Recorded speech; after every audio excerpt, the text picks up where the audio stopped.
आज रामनवमी, त्यानिमित्त दारामध्ये रांगोळी काढलेली आहे. तुम्ही बघू शकता. यानंतर आपल्याला स्वाध्यायाच्या कार्यक्रमाला जायचं आहे. तिथे रामनवमीचा कार्यक्रम होणार आहे. थोड्या 4 गोष्टी आपल्या कानावर पडणार आहेत. ऐकूया. आणि नव्यातलंही चांगलं घडलं आणि जे नवं आहे ते सगळं चांगलं आहे असंही न मांडणं, याचं नाव आधुनिकता. बऱ्याचदा आपल्याला असं वाटतं की संस्कारिता म्हणजे काय, आपण कोणाकडे जातो बघा, पाहुण्यांकडे, मित्रमंडळींकडे, आणि तर त्यांची मुलं अशी हाताची घडी, तोंडावर बोट अशी बसले, आपल्याला वाटतं अरे काय संस्कारी मुलं आहेत. दादा म्हणतात की नुसतं शहाण्यासारखं बसून राहणं म्हणजे संस्कार होत नाही. ते 5 मिनिटं बरं वाटतं, पण ते मूल जर तसं दिवसभर बसलं तर आपण त्याला मंद म्हणतो, त्याला संस्कारी म्हणत नाही.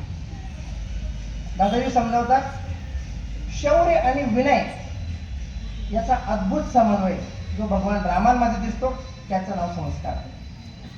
कठोर कर्तव्य आणि नम्रतेचा विलक्षण समन्वय जो रामांमध्ये दिसतो त्याचं नाव संस्कार. निस्पृहता आणि दृढतेचा तो त्याच्यामध्ये कारणीभूत आहे. 5व्या पिढीत भगवान रामांचा जन्म झालेला आहे आणि महाकवी कालिदास की ज्यांच्याबद्दल दादा म्हणतात की त्यांनी अप्रतिम रचना केल्या, शाकुंतल असेल नाही का, असे कालिदास रामांबद्दल म्हणतात की रघुकुलाच्या वर्णनाबद्दल म्हणतात की मी याचं वर्णन करायला जर जातो ना तर मी एक मंद कवी आहे, माझी बुद्धी चालत नाही, एवढी या लोकांची प्रतिभा अलौकिक आहे. आणि त्याचं सुंदर वर्णन आपल्या भारतीयांचे आदर्श जीवन या पुस्तिकेत दादाजींनी खूप सुंदर तो सगळं वर्णन करून सांगितलेलं आहे. जन्मजात माणसं म्हणजे देवासारखीच हो.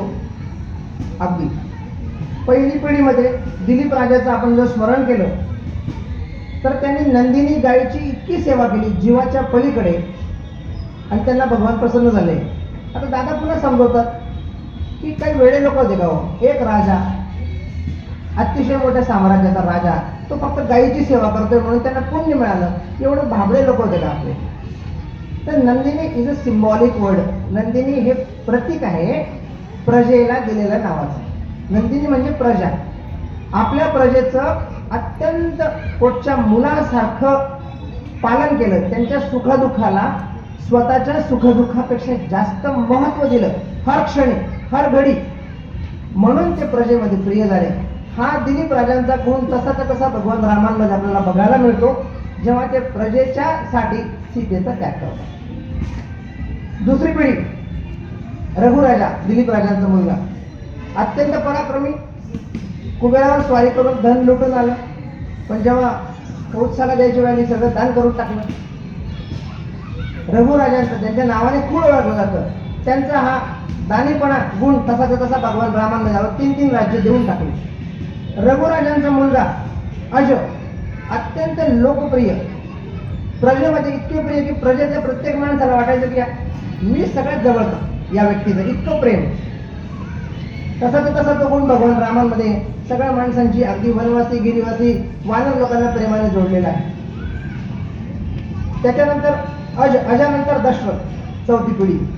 दशरथ सुद्धा अत्यंत पराक्रमी आणि सत्यप्रिय होते. सत्य तत्वावर त्यांचं प्रेम होतं आणि तोच गुण त्यांचा कैकेयीला दिलेल्या वचनाच्या संदर्भात येतो. कैकेयी जेव्हा म्हणतात की तुम्ही असं वचन दिलं होतं आणि त्या वचनाने मी आता ते मागते आणि भरताला राज्य आणि रामाला वनवास, दशरथ म्हणू शकले असताना काही आठवत नाही बुवा कधी दिलं होतं, असं नाही, त्याही प्रसंगात दिलं होतं आणि पाळलं. आणि म्हणून 5व्या पिढीत भगवान राम आले. जेव्हा गुण संक्रांत होत जातात पिढी दर पिढी, पिढी दर पिढी, तेव्हा ते रक्ताचं गुण बनतं.